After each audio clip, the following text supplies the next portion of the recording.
목사님, 요즘 기도가 너무 안 돼요. 무릎 꿇고 앉아도 무슨 말을 해야 할지 모르겠어요. 기도가 안 되면 이 5가지 단어만 반복하세요. 기도의 문이 다시 열립니다. 세상은 이렇게 말합니다. 기도가 안 되면 더 열심히 하세요. 새벽에 일어나세요. 금식하세요. 더 오래, 더 간절히. 그래서 우리는 노력합니다. 1시간씩 무릎 꿇고 눈물로 기도하고 금식하고. 하지만 결과는 어떻습니까? 더 지치고 더 죄책감 들고 더 멀어지는 것만 같습니다. 나는 왜 이렇게 기도를 못할까? 다른 사람들은 다 잘하는 것 같은데 나만 이런가? 그런 생각에 기도의 자리가 점점 더 무겁게만 느껴지지요. 그런데 하나님은 정반대로 말씀하십니다. 복잡하게 하지 마라. 단순하게 하라. 5가지 단어만 반복하라. 네, 5가지 단어요? 그게 무슨... 몇 년 전 서울 마포구에 사시는 김순자 권사님도 똑같이 반응하셨습니다. 수십 년 신앙생활 동안 새벽 기도를 하루도 빠지지 않으셨던 분입니다. 그런데 남편이 갑자기 쓰러지신 후부터 기도가 완전히 막혔습니다. 병원과 집으로 오가며 기도하려고 해도 원망과 두려움만 올라왔습니다. 하나님, 왜 우리에게... 거기서 더 이상 나아가지 못했습니다. 입술은 굳게 닫혔고 마음은 얼어붙었고 기도는 천장을 넘지 못했습니다. 그때 한 목사님이 권사님께 이 5가지 단어를 알려주셨습니다. 처음엔 반신반의했습니다. 이렇게 간단한 걸로 되겠어요?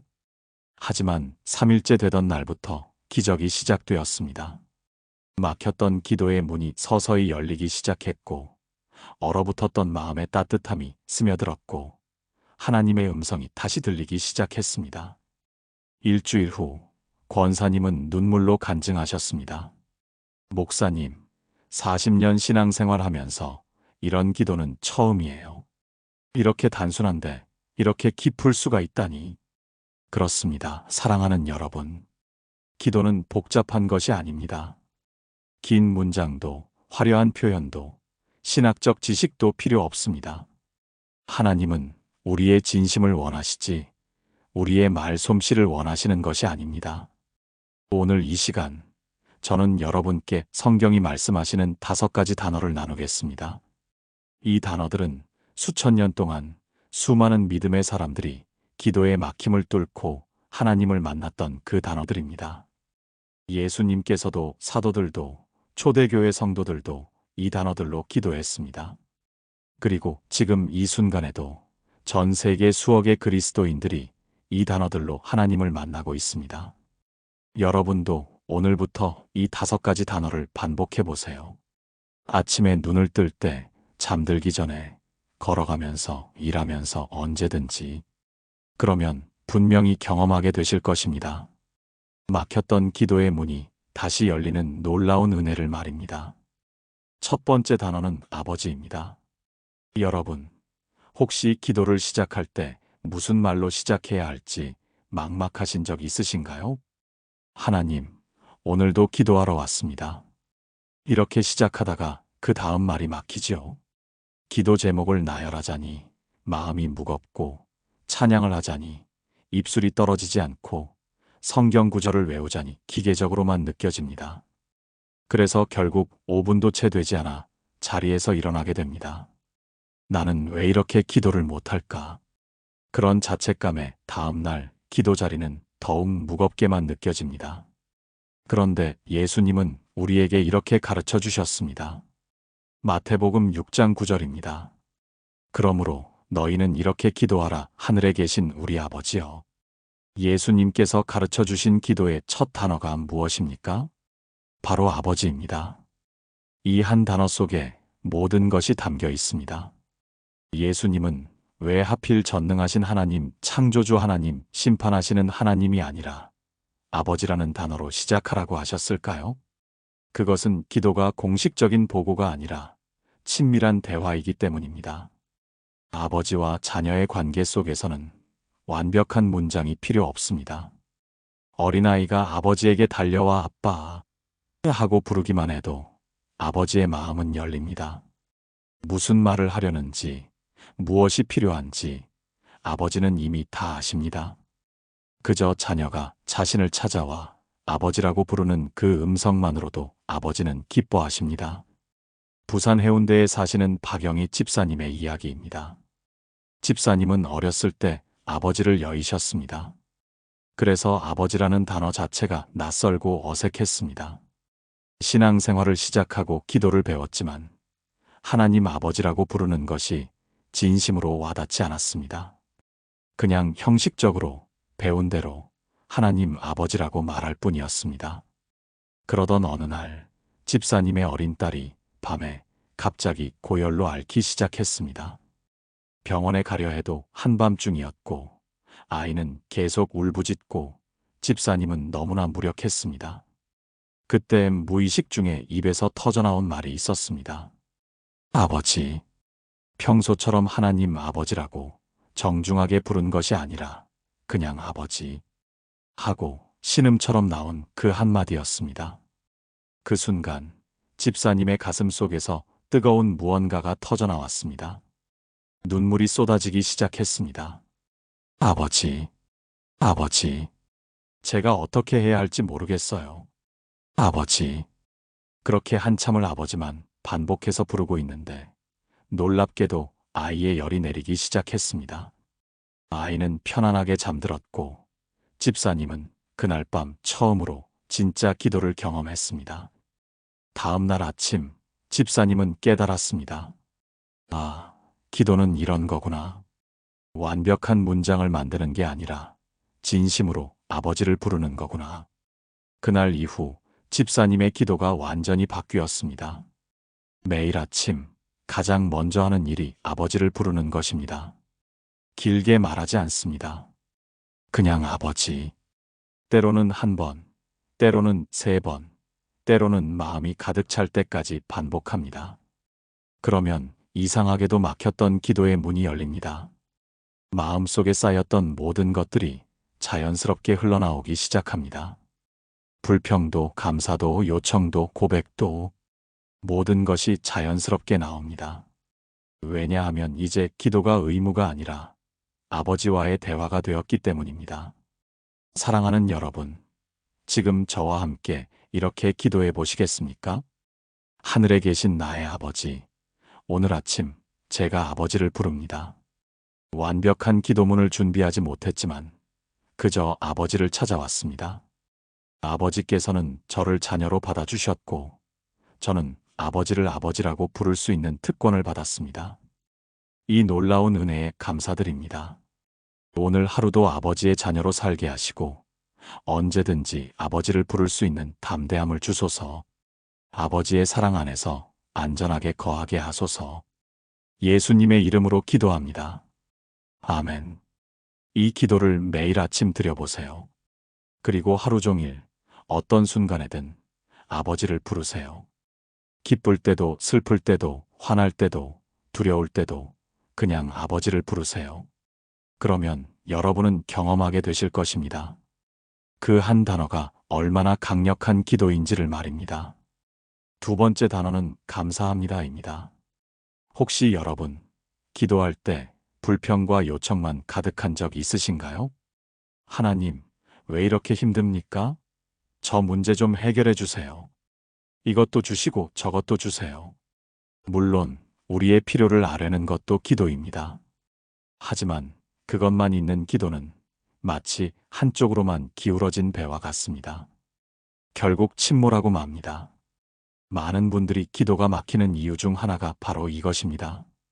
감사가 없는 기도를 계속하다 보면 기도 자체가 무겁고 답답해집니다. 하나님과의 관계가 주세요만 외치는 구걸자와 시혜자의 관계처럼 느껴지기 시작합니다.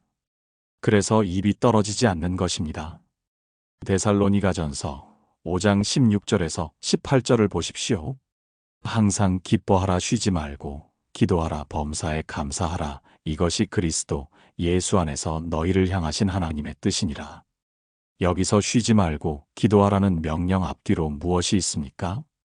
항상 기뻐하라와 범사에 감사하라입니다. 기쁨과 감사가 기도의 양쪽 날개입니다. 이 두 날개가 있어야 기도가 하늘로 날아오를 수 있습니다. 특히 범사에 감사하라는 말씀을 주목하십시오.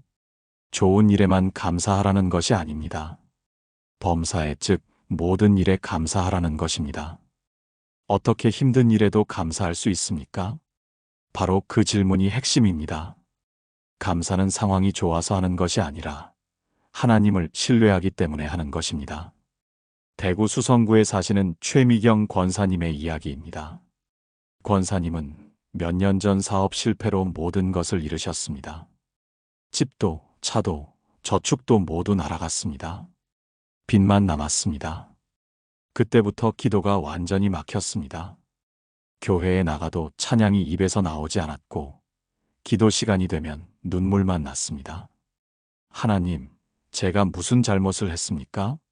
왜 저희 가정에 이런 일이?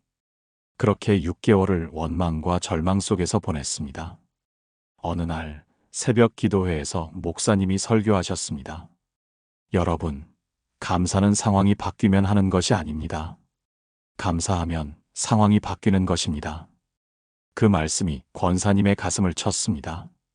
내가 상황이 바뀌기를 기다리며 감사하지 않았구나. 그래서 기도가 막혔구나. 그날 새벽 권사님은 결단했습니다. 상황은 최악이지만 그래도 감사할 것을 찾아보자. 처음엔 아무것도 떠오르지 않았습니다. 하지만 억지로라도 찾기 시작했습니다. 하나님 감사합니다. 건강을 주셔서. 하나님 감사합니다. 가족이 함께 있어서. 하나님 감사합니다. 오늘 하루 먹을 것을 주셔서. 처음엔 기계적이었습니다. 마음에서 우러나오는 감사가 아니었습니다. 그냥 입으로만 감사합니다를 반복했습니다. 하지만 신기한 일이 일어났습니다. 일주일쯤 지나자 정말로 감사할 것들이 보이기 시작했습니다. 전에는 당연하다고 생각했던 것들이 얼마나 큰 축복인지 깨닫게 되었습니다. 아침에 눈을 뜨는 것, 따뜻한 물로 씻을 수 있는 것, 밥 한 끼를 먹을 수 있는 것, 사랑하는 가족이 옆에 있는 것, 모든 것이 감사로 보이기 시작했습니다. 한 달쯤 지나자 기도가 다시 열리기 시작했습니다. 무릎을 꿇으면 자연스럽게 감사합니다가 먼저 나왔고, 그러면 이상하게도 마음이 따뜻해지면서 다른 기도들이 흘러나왔습니다.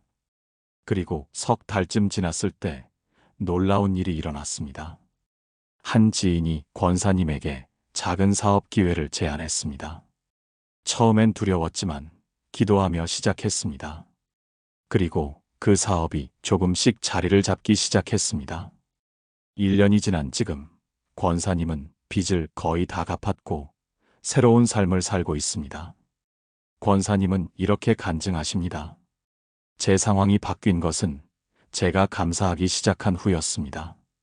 감사가 기도의 문을 열었고 열린 기도가 제 삶을 바꿨습니다. 사랑하는 여러분, 지금 저와 함께 이렇게 기도해 보시겠습니까? 사랑하는 아버지 하나님, 오늘도 감사할 수 있는 은혜를 주심에 감사드립니다. 비록 제 상황이 어렵고 힘들지라도 주님께서 저와 함께 하심을 감사드립니다. 오늘 하루도 숨 쉬게 하시고 걷게 하시고 살아있게 하심을 감사드립니다. 작은 것에도 감사할 수 있는 눈을 열어주시고 어려움 속에서도 감사할 수 있는 믿음을 주소서. 감사가 제 기도의 날개가 되게 하시고 감사함으로 주님께 나아가게 하소서. 범사에 감사하는 삶을 살게 하소서. 예수님의 이름으로 기도합니다. 아멘. 오늘부터 기도를 시작할 때 감사합니다를 먼저 고백해 보세요. 상황이 좋든 나쁘든 감사할 것을 찾아보세요. 그러면 여러분은 경험하게 되실 것입니다. 감사가 어떻게 기도의 문을 여는지를 말입니다. 세 번째 단어는 도와주세요입니다. 많은 분들이 기도가 막히는 이유 중 하나가 바로 이것입니다. 자신의 연약함을 인정하지 못하는 것입니다. 이 정도 문제는 제가 해결할 수 있습니다. 다른 사람들에 비하면 제 문제는 작은 거니까요. 하나님께 이런 작은 일로 기도하기가 민망해서 그래서 혼자 끙끙 앓다가 결국 무너지고 맙니다. 그리고 그때서야 하나님을 찾습니다. 하지만 너무 늦어버린 경우가 많습니다. 여러분, 하나님은 우리가 강할 때만 찾아오기를 원하시는 분이 아닙니다. 오히려 우리가 약할 때, 도움이 필요할 때 그분께 의지하기를 기뻐하십니다. 히브리서 4장 16절을 보십시오. 그러므로 우리는 긍휼하심을 받고 때를 따라 돕는 은혜를 얻기 위하여 은혜의 보좌 앞에 담대히 나아갈지니라. 담대히 나아가라고 하십니다. 무엇을 위해서입니까? 돕는 은혜를 얻기 위하여입니다. 하나님은 우리를 돕기 원하시는 분입니다. 우리가 도와주세요라고 부르짖기를 기다리고 계십니다. 그런데 우리는 왜 도와주세요라는 말을 하지 못할까요? 교만 때문입니다. 나는 이 정도는 할 수 있어. 다른 사람들한테 약한 모습 보이기 싫어. 내가 이런 걸로 도움을 청하면 무시당할 것 같아. 이런 생각들이 우리를 가둡니다. 그래서 기도가 막히는 것입니다. 인천 부평구에 사시는 이정혜 집사님의 이야기입니다. 집사님은 교회에서 구역장을 맡고 계셨습니다. 늘 다른 사람들을 돌보고 위로하고 기도해주는 역할이었습니다. 그런데 집사님 본인에게 큰 어려움이 찾아왔습니다. 아들이 갑자기 학교를 그만두고 집에만 있게 된 것입니다. 게임에 빠져 밤낮이 바뀌고 대화도 단절되었습니다. 집사님은 너무나 힘들었습니다. 하지만 누구에게도 말하지 못했습니다. 내가 구역장인데, 내가 다른 사람들을 돌보는 사람인데, 내 집안 일도 못 해결하면 무슨 낯으로? 그래서 혼자 끙끙 앓았습니다. 기도하려고 해도 입이 떨어지지 않았습니다. 하나님께 도와주세요라고 하려니 자존심이 상했습니다. 이 정도는 내가 해결해야지. 하지만 상황은 점점 더 악화되었습니다. 아들은 더욱 방 안에만 틀어박혔고 집사님은 우울증까지 오기 시작했습니다. 그러던 어느 날 새벽 기도회에서 목사님이 시편 50편 15절을 읽으셨습니다. 환난 날에 나를 부르라. 내가 너를 건지리니 내가 나를 영화롭게 하리로다. 그 순간 집사님의 눈에서 눈물이 쏟아졌습니다. 내가 하나님을 부르지 않았구나. 도와달라고 하지 않았구나. 혼자 끙끙 앓으면서 그날 새벽 집사님은 처음으로 진짜 기도를 했습니다. 하나님 도와주세요. 저 혼자는 못하겠습니다. 제가 무엇을 어떻게 해야 할지 모르겠습니다. 도와주세요. 그렇게 도와주세요를 반복하며 한참을 울었습니다. 그런데 신기한 일이 일어났습니다. 그렇게 울고 나니 마음이 한결 가벼워졌습니다. 그리고 어떤 평안이 찾아왔습니다. 아, 내가 다 책임지지 않아도 되는구나. 하나님께 맡기면 되는구나. 그날 이후 집사님은 매일 아침 도와주세요로 기도를 시작했습니다. 하나님, 오늘 아들과 대화할 수 있게 도와주세요.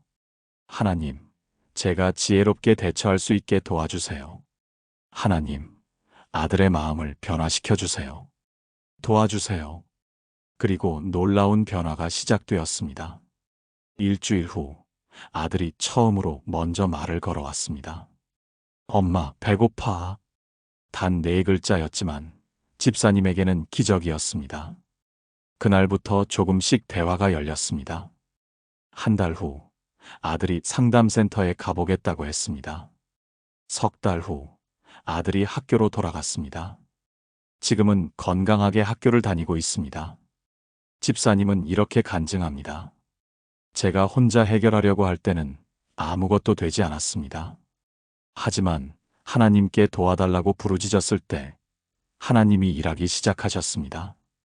사랑하는 여러분, 지금 저와 함께 이렇게 기도해 보시겠습니까?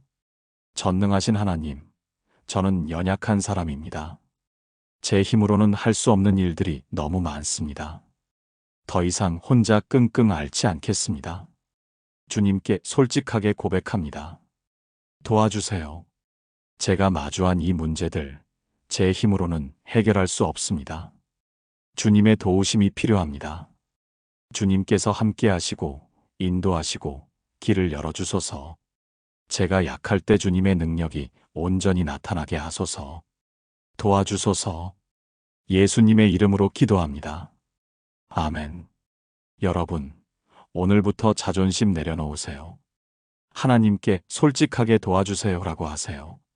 그것이 가장 정직한 기도이고 가장 강력한 기도입니다. 하나님은 우리의 도와주세요를 기다리고 계십니다. 네 번째 단어는 사랑합니다입니다. 혹시 여러분, 하나님께 사랑합니다라고 말씀드려 본 적이 언제입니까?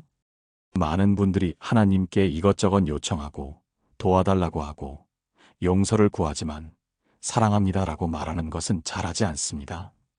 왜 그럴까요? 우리는 하나님과의 관계를 너무 거래적으로 생각하기 때문입니다.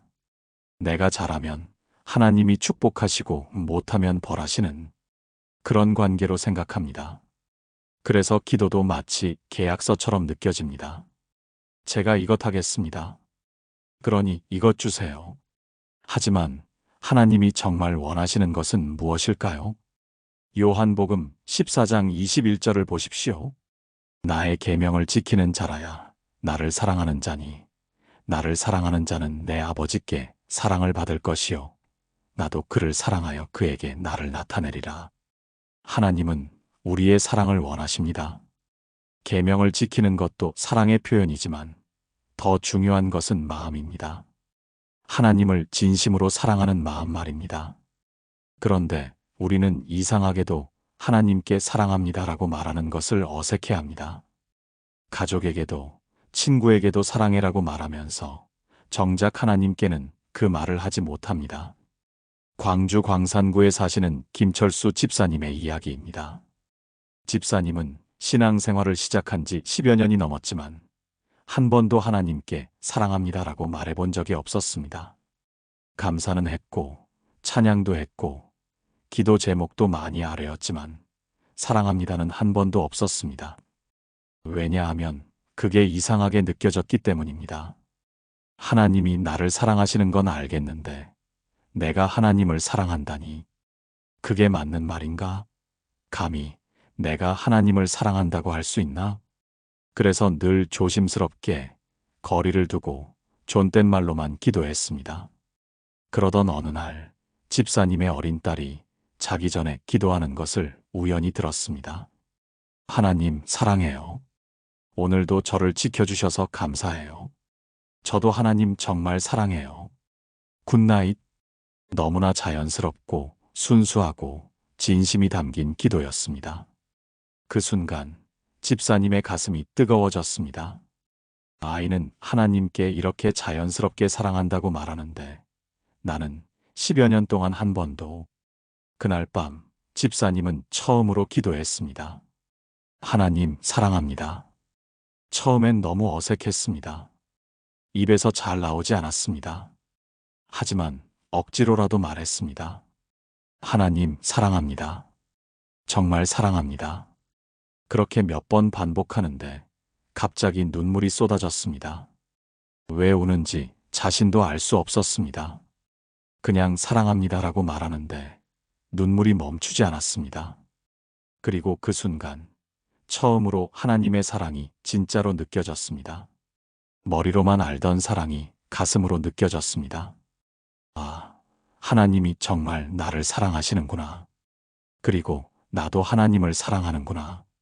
그날 이후 집사님의 기도가 완전히 바뀌었습니다.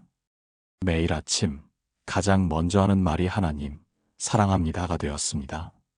그리고 신기하게도 그렇게 말하고 나면 다른 기도들이 자연스럽게 흘러나왔습니다. 감사도 간구도 고백도 모든 것이 사랑 안에서 이루어졌습니다. 기도가 더 이상 의무가 아니라 사랑하는 분과의 대화가 되었습니다. 그리고 몇 달 후 집사님의 삶에도 변화가 일어나기 시작했습니다. 전에는 늘 불안하고 조급했는데 이제는 평안이 찾아왔습니다. 전에는 늘 무언가 부족하다고 느꼈는데 이제는 만족이 생겼습니다. 왜냐하면 가장 중요한 것을 찾았기 때문입니다. 하나님을 사랑하고 하나님의 사랑을 받는 그 관계 말입니다. 집사님은 이렇게 간증합니다. 10여 년 동안 신앙생활을 했지만 진짜 기도는 사랑합니다를 말하기 시작한 후부터였습니다. 그 한마디가 모든 것을 바꿨습니다. 사랑하는 여러분, 지금 저와 함께 이렇게 기도해 보시겠습니까? 사랑의 하나님, 오늘 제가 고백합니다. 하나님을 사랑합니다. 머리로만 알았던 이 고백을 오늘은 가슴으로 드립니다. 하나님께서 먼저 저를 사랑하셨고 그 사랑이 저를 변화시켰습니다. 이제 저도 하나님을 사랑합니다. 온 마음과 온 뜻과 온 힘을 다해 하나님을 사랑합니다. 이 사랑이 제 기도의 중심이 되게 하시고 이 사랑 안에서 주님과 날마다 교제하게 하소서. 사랑합니다. 나의 하나님. 예수님의 이름으로 기도합니다. 아멘. 여러분, 오늘부터 매일 하나님께 사랑합니다라고 말씀드리세요. 어색해도 괜찮습니다. 처음엔 진심이 아닌 것 같아도 괜찮습니다. 계속 말하다 보면 어느 순간 진심이 됩니다. 그리고 그때 여러분은 경험하게 되실 것입니다. 하나님의 사랑이 얼마나 크고 깊은지를 말입니다. 5번째이자 마지막 단어는 아멘입니다. 여러분, 혹시 아멘을 그냥 기도를 끝내는 형식적인 말이라고 생각하신 적 있으신가요? 예수님의 이름으로 기도합니다. 아멘하고 습관적으로 말하는 그 단어 말입니다. 하지만 아멘은 단순한 마침표가 아닙니다. 이것은 가장 강력한 믿음의 선포입니다. 아멘은 히브리어로 진실로 그러합니다. 확실히 그렇게 되기를 원합니다. 나는 믿습니다라는 뜻입니다. 즉, 아멘은 하나님의 말씀과 약속에 대한 우리의 동의요, 확신이요, 믿음의 도장입니다. 고린도후서 1장 20절을 보십시오. 하나님의 약속은 얼마든지 그리스도 안에서 예가 되니 그런즉 그로 말미암아 우리가 아멘하여 하나님께 영광을 돌리게 되느니라. 하나님의 모든 약속이 예수 그리스도 안에서 예가 되었습니다. 그리고 우리는 그것에 아멘으로 화답합니다. 예, 하나님의 말씀을 믿습니다. 그대로 되기를 원합니다. 이것이 아멘의 진짜 의미입니다. 그런데 우리는 이 아멘을 너무 가볍게 사용합니다. 기도 끝에 습관적으로, 기계적으로 생각 없이 아멘하고 끝냅니다. 정말로 믿는지, 정말로 그렇게 되기를 원하는지도 모른 채 말입니다. 그래서 기도가 힘이 없는 것입니다. 전주 완산구에 사시는 박순애 권사님의 이야기입니다. 권사님은 수십 년 동안 매일 기도했지만 기도 응답을 경험한 적이 거의 없었습니다. 늘 똑같은 기도 제목을 가지고 기도하고 끝에 예수님의 이름으로 기도합니다. 아멘하고 끝냈습니다. 하지만 변하는 것은 아무것도 없었습니다. 그래서 점점 기도에 대한 확신이 사라졌고 기도 시간도 짧아졌습니다. 어차피 안 되는데 뭐. 그러던 어느 날 선교사로 나가셨다가 돌아오신 분의 간증을 들었습니다. 그분이 이런 말씀을 하셨습니다. 아프리카에서 사역할 때 현지 성도들의 기도를 듣고 깜짝 놀랐습니다. 그들은 기도 끝에 아멘을 할 때 정말 온 힘을 다해 외쳤습니다. 아멘, 아멘, 아멘. 처음엔 이상했습니다. 하지만 나중에 깨달았습니다. 그들은 정말로 믿었던 것입니다. 하나님의 약속이 이루어질 것을, 기도가 응답될 것을 진심으로 믿고 아멘을 외쳤던 것입니다. 그 간증이 권사님의 마음을 쳤습니다. 나는 그동안 아멘을 믿지도 않으면서 말했구나. 형식적으로만 했구나.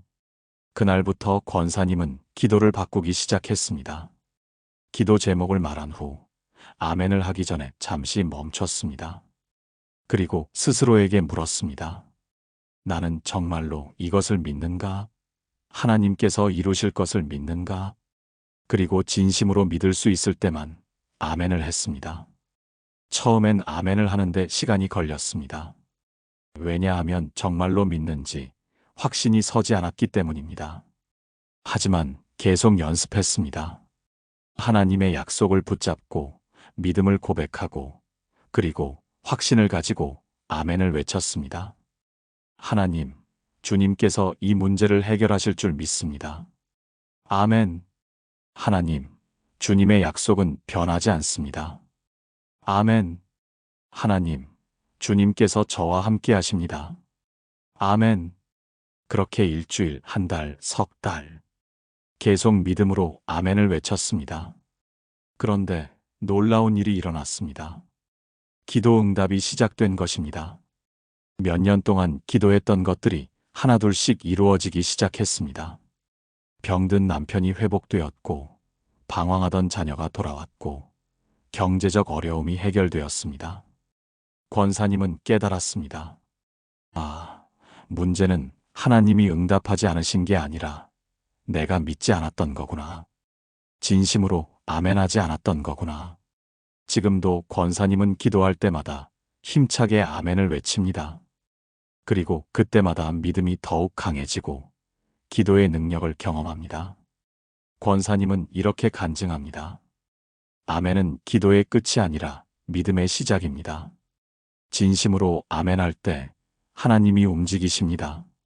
사랑하는 여러분, 지금 저와 함께 이렇게 기도해 보시겠습니까? 신실하신 하나님, 주님의 모든 약속은 예가 되고 아멘이 됩니다. 저는 주님의 말씀을 믿습니다. 주님께서 저와 함께 하심을 믿습니다. 주님께서 저의 기도를 들으심을 믿습니다. 주님께서 가장 좋은 것으로 응답하실 것을 믿습니다. 이제 더 이상 형식적으로 아멘하지 않겠습니다. 진심으로 확신을 가지고 믿음으로 아멘을 외치겠습니다. 주님의 약속에 아멘. 주님의 사랑에 아멘. 주님의 능력에 아멘. 예수님의 이름으로 기도합니다. 아멘. 여러분, 오늘부터 아멘을 함부로 하지 마세요. 진심으로 믿을 때만 아멘을 하세요. 그리고 아멘할 때는 온 마음을 다해 확신을 가지고 외치세요. 그러면 여러분은 경험하게 되실 것입니다. 아멘의 능력이 얼마나 강력한지를 말입니다. 지금까지 나눈 5가지 단어를 하나의 기도로 드리겠습니다. 함께 기도하시겠습니까? 하늘에 계신 나의 아버지, 오늘 이 시간 제게 주신 5가지 단어의 놀라운 능력을 감사드립니다. 아버지를 부를 수 있는 특권, 범사에 감사할 수 있는 은혜, 도움을 구할 수 있는 담대함, 사랑을 고백할 수 있는 자유, 그리고 확신을 가지고 아멘할 수 있는 믿음을 주심에 감사드립니다. 저는 고백합니다. 아버지, 당신은 나의 아버지이시고 저는 당신의 자녀입니다. 감사합니다. 좋은 일에도 어려운 일에도 범사에 감사드립니다. 도와주세요. 제 힘으로는 할 수 없기에 주님의 도우심을 구합니다. 사랑합니다. 온 마음과 온 뜻과 온 힘을 다해 주님을 사랑합니다. 그리고 아멘. 주님의 모든 약속에 확신을 가지고 아멘을 외칩니다. 오늘부터 저와 제 가족이 매일 이 5가지 단어로 기도하게 하소서. 복잡한 문장이 아니라 단순하지만 깊은 이 단어들로 주님과 교제하게 하소서. 아침에 눈을 뜰 때 아버지를 부르게 하시고 하루 종일 감사합니다를 고백하게 하시며 어려울 때마다 도와주세요를 외치게 하시고 밤에 잠들기 전에 사랑합니다를 속삭이게 하시며 모든 기도를 아멘으로 마무리하게 하소서. 이 5가지 단어가 우리 입술에서 떠나지 않게 하시고 우리 마음에 깊이 새겨지게 하소서. 막혔던 기도의 문이 활짝 열리게 하시고 주님과의 교제가 날마다 깊어지게 하소서. 형식이 아닌 진심으로, 의무가 아닌 사랑으로, 습관이 아닌 믿음으로 주님께 나아가게 하소서. 이 단순한 5가지 단어를 통해 우리 삶에 놀라운 변화가 일어나게 하시고 주님의 살아계심을 날마다 경험하게 하소서. 아버지, 감사합니다. 도와주세요. 사랑합니다. 아멘. 이 5가지가 우리의 매일의 기도가 되게 하소서. 살아계신 예수 그리스도의 이름으로 기도합니다. 아멘, 아멘, 아멘. 사랑하는 여러분, 오늘 우리는 기도가 막혔을 때 반복할 수 있는 5가지 단어를 함께 나누었습니다. 첫째, 아버지 하나님을 친밀하게 부르는 특권의 단어입니다. 둘째, 감사합니다. 범사에 감사함으로 기도의 문을 여는 단어입니다. 셋째, 도와주세요. 우리의 연약함을 솔직하게 고백하는 단어입니다. 넷째, 사랑합니다. 하나님과의 관계를 사랑으로 채우는 단어입니다. 다섯째, 아멘. 하나님의 약속에 확신으로 화답하는 단어입니다. 이 5가지 단어는 복잡하지 않습니다. 어렵지도 않습니다. 신학적 지식이 필요하지도 않습니다. 누구나 할 수 있는 가장 단순하지만 가장 강력한 기도의 언어입니다. 오늘부터 이 5가지 단어를 여러분의 기도에 사용해 보세요. 아침에 눈을 뜨자마자 아버지를 부르세요. 하루 종일 감사합니다를 고백하세요. 어려움이 있을 때 도와주세요를 외치세요. 잠들기 전에 사랑합니다를 속삭이세요. 그리고 모든 기도를 아멘으로 마무리하세요. 그러면 여러분은 분명히 경험하게 되실 것입니다. 막혔던 기도의 문이 다시 열리는 놀라운 은혜를 말입니다. 하나님과의 대화가 얼마나 단순하고도 깊은지를 말입니다. 기도가 더 이상 의무가 아니라 사랑하는 아버지와의 교제가 되는 것을 말입니다. 혹시 여러분도 지금 기도가 막혀서 고민하고 계신가요?